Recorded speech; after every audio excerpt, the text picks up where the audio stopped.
Hello, I'm that James guy, and this is my 2008 Kawasaki KLR650 that I bought last weekend. I went all the way up to Kelowna, found it on Marketplace, bought it for $3,200.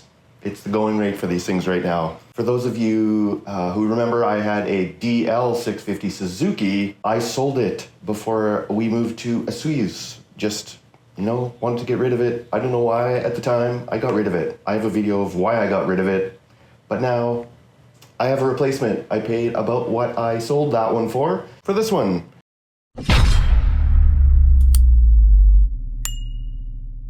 Now, KLR650, it is a dual sport street legal bike. I'm gonna be doing probably more off-roading than anything. This one turns out is much lighter and smaller, even though it is a beast, than my V-Strom was. But I didn't even drive it. I fired it up, sounded good, checked all the gears, made sure they all worked. It's good, bike looks clean. This will be my first ride today. I'm gonna take it for a quick ride. We're gonna probably go up the mountain, hit some gravel roads up there, look at the views, stuff like that. But first, what is a KLR? Here's what most motorcycle people think of when they think of a KLR. This,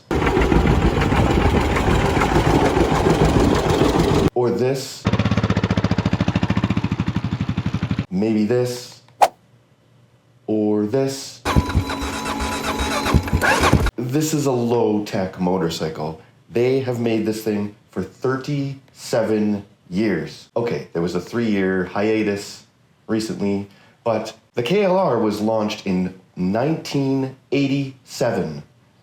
What was happening in 1987? Well, I was 7 years old. The bike didn't change for 20 years.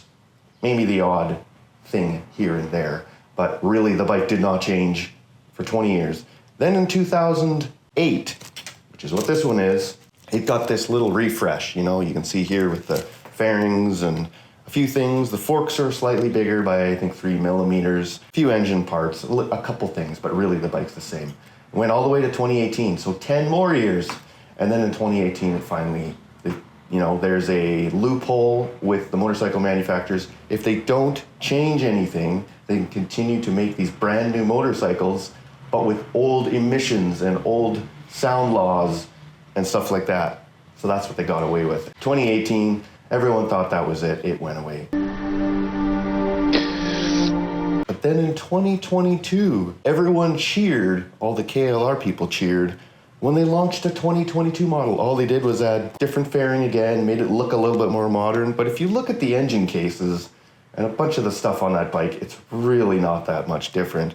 Fuel injection, catalyst, exhaust to meet the emissions, stuff like that. And still cheap. I think they're $71.99 US dollars. But anyway, I have this 2008. I'm gonna take it for a rip. One thing I'll talk about, and if you Google KLR Doohickey, it is the one kind of fatal flaw, the one problem these things had. I was told by the person I bought it from that the Doohickey had been done by the previous owner.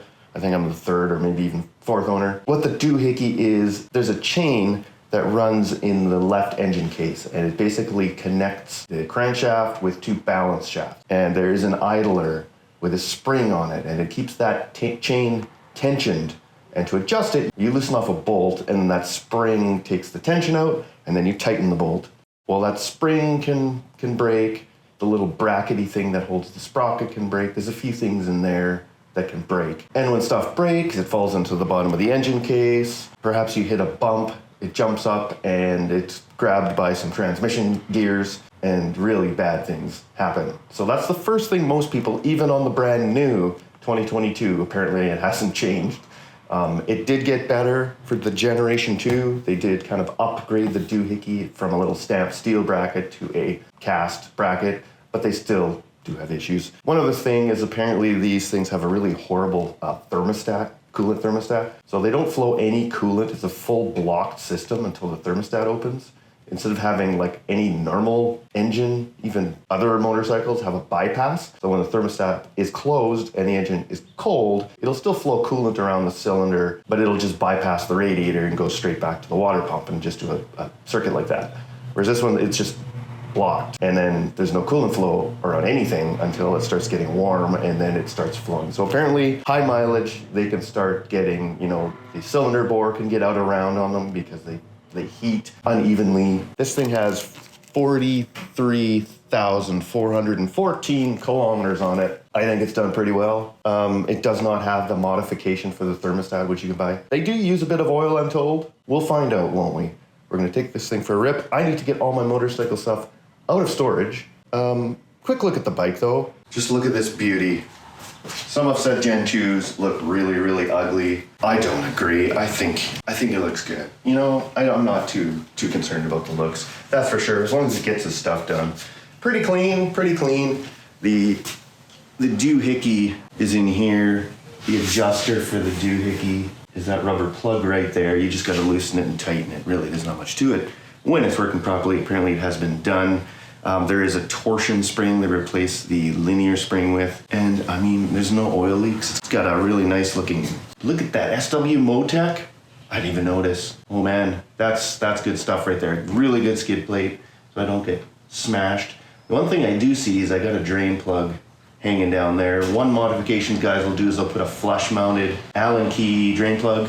They're just less susceptible to getting whacked by stuff. It's got crash bars, pretty clean looking chain and sprockets. They look really, really good. Worn out or anything like that. Classic KLR box. To quote Ryan F9, the cheapest thing about a KLR is the rider. And case in point, this box right here. Why buy a Pelican when you can just go to Walmart and screw something on? Before we go on a ride today, I think I'm gonna just pull this off. Aftermarket exhaust, it barks a bit too loud, but whatever. It is what it is.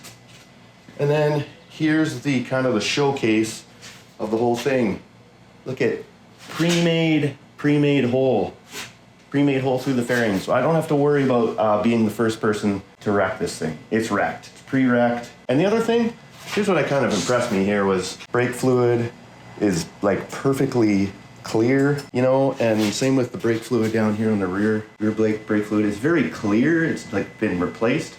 It just kind of goes to show me that, somebody really put some love into this motorcycle. So let's check the oil. There's the oil sight right there. You can see the oil level in that sight. So the oil level's good.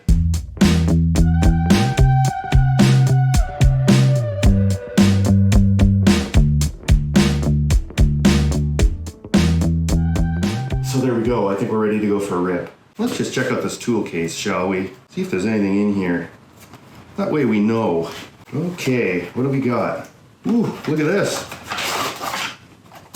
Toolkit. Oh yeah, we got it all. We got all the tools, the OEM stuff. Hey, isn't that nice? Put that back. You never know when we'll need that, right? Okay, I think it's time. Give it some choke.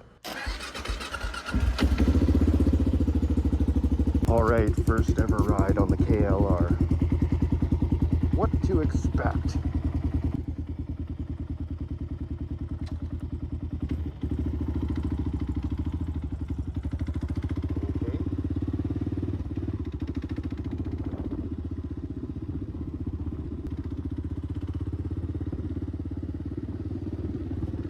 Okay, the first thing I notice is how nimble and light this thing feels. Keep in mind that my previous experience was just a V-Strom 650, which is kind of in comparison like wrestling a whale up a water slide compared to this thing. This thing truly feels light, small, like a dirt bike. Like I can flick this and like it feels really good. I'm really surprised so far. Thing is like, yeah, way more torquey than I thought. However, this exhaust is in fact too noisy as I thought. It is pretty rowdy. I think it's just a straight pipe, and I don't even think it probably has a spark arrestor on it. So when we get up into the hills, I just don't think we're gonna, forest fire season, I'm gonna want a spark arrestor. I'm gonna probably have to get that. Maybe do something about this noise in the pipe. I don't know. Anyway, we're just gonna whip up the road here. We got a gas station across the street. we're gonna go ahead and, yeah, let's just go ahead and get some gas into this thing just a little bit, just so that we can see the gas level. I don't even know how much is in there and how old it is. We'll splash some premium in, and then we'll just kind of keep going, I guess.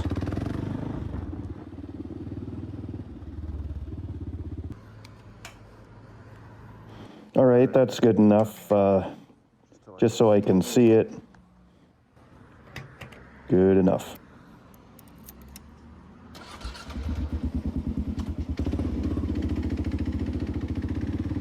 Where should we go? I think we'll head up Kobau Mountain. That's probably a good idea.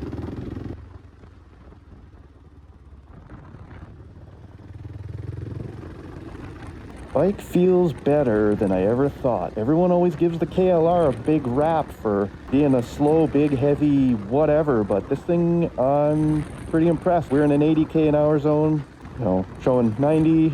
I don't know if this gearing is stock.